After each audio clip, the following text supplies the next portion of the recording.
एक आदमी ने पूरी जिंदगी पैसा जोड़ा और मरने के बाद उसकी फैमिली ये डिसाइड नहीं कर पाई कि पैसा किसका है। एक औरत 6 साल कोर्ट में लड़ती रही क्योंकि हस्बैंड ने उसका नाम किसी भी इन्वेस्टमेंट में ऐड ही नहीं किया था।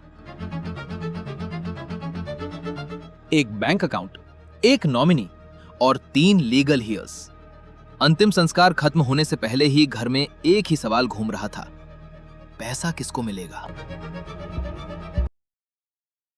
सर, आप नॉमिनी हो, लीगल ओनर नहीं। ये लाइन इंडिया में हर साल हजारों लोग पहली बार सुनते हैं। इंडिया में करोड़ों लोग रोज एफडी करवाते हैं, इंश्योरेंस लेते हैं, म्यूचुअल फंड्स में पैसा डालते हैं और हर फॉर्म में एक नाम लिखवाया जाता है, नॉमिनी।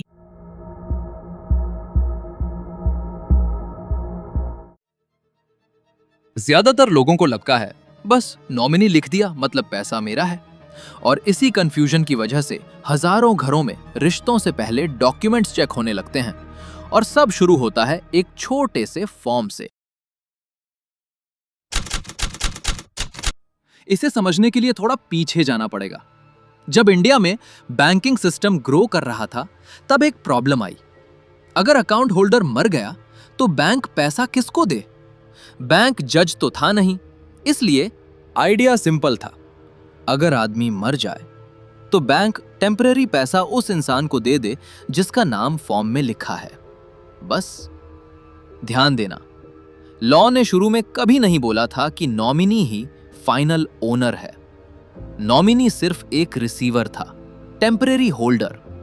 लेकिन धीरे धीरे इंडिया में एक मिथ स्प्रेड हो गया, नॉमिनी मतलब मालिक, और यहीं से शुरू हुई असली प्रॉब्लम। मान लो एक आदमी है, राजेश।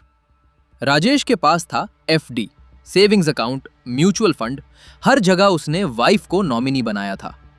राजेश नहीं रहा, बैंक ने क्या किया? बैंक ने वाइफ को पैसा दे दिया। क्यों? ताकि बैंक की लायबिलिटी खत्म हो, बैंक का काम खत्म। अब ओनरशिप का सवाल वो डिसाइड करेगा succession law. Hindu succession act के हिसाब से अगर कोई हिंदू बिना विल के मर जाए तो उसकी प्रॉपर्टी जाएगी क्लास 1 हियर्स में। क्लास 1 हियर्स कौन? वाइफ, मदर, सन, डॉटर, सबको इक्वल शेयर। अगर 1 करोड़ है और 4 लीगल हियर्स हैं तो 25-25 लाख चारों को। वाइफ अकेले नहीं रख सकती, चाहे नॉमिनी वही हो। समझे प्रॉब्लम? नॉमिनी को पैसा मिलता है बैंक से, लेकिन ओनरशिप डिसाइड होती है लॉ से। दोनों अलग हैं, बिल्कुल अलग। और कंफ्यूजन यहां रुकता नहीं। इंडिया में हर एसेट का रूल अलग है। बैंक फिक्स डिपॉजिट अलग रूल, म्यूचुअल फंड अलग रूल, इंश्योरेंस अलग रूल, प्रॉपर्टी अलग रूल। मतलब एक ही इंसान के डॉक्यूमेंट्स डेथ के बाद एक पजल बन जाते हैं। अब इंश्योरेंस का इंपॉर्टेंट ट्विस्ट सुनो।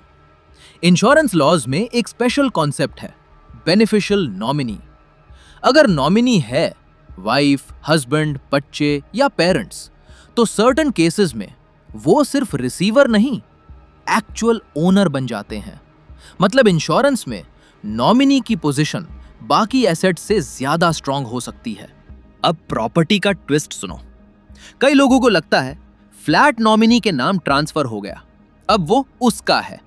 नहीं, ओनरशिप कोर्ट डिसाइड करती है और कोर्ट बोल सकता है ये प्रॉपर्टी लीगल हियर्स में डिवाइड होगी। ट्रांसफर, ओनरशिप नहीं है। ये लाइन याद रखो। इंडिया में इनहेरिटेंस सिर्फ लीगल इशू नहीं होता, इमोशनल वॉर होता है। एक तरफ पापा ने मुझे नॉमिनी बनाया था, दूसरी तरफ लॉ के हिसाब से मेरा भी शेयर है। जिस आदमी ने जिंदगी भर बिना रुके काम किया, ओवर टाइम किया, अपने घर के लिए सपने देखे, उसने कभी सोचा भी नहीं होगा कि उसके जाने के बाद यही घर एक बैटल ग्राउंड बन जाएगा, सिर्फ इसलिए कि उसने एक फॉर्म सही से नहीं भरा। तो करना क्या है? पहली बात, नॉमिनी जरूर बनाओ, हर अकाउंट में, हर इन्वेस्टमेंट में। ये इंपॉर्टेंट है। लेकिन नॉमिनी एस्टेट प्लानिंग नहीं है। रियल प्रोटेक्शन आती है एक प्रॉपर विल से। क्लियरली लिखो कौन सा एसेट किसको मिलेगा। दूसरी बात, अपने एसेट्स डॉक्यूमेंट करो। FD, insurance, mutual fund, property सब एक जगह लिखा होना चाहिए। फैमिली को पता होना चाहिए कि क्या है, कहां है। तीसरी बात करो। घर में ओपन कॉन्वर्सेशन करो।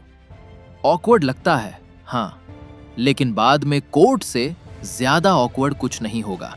एक फॉर्म पे नाम लिखना 5 मिनट का काम है, लेकिन अपने जाने के बाद फैमिली को सेफ रखना वो एक जिम्मेदारी है।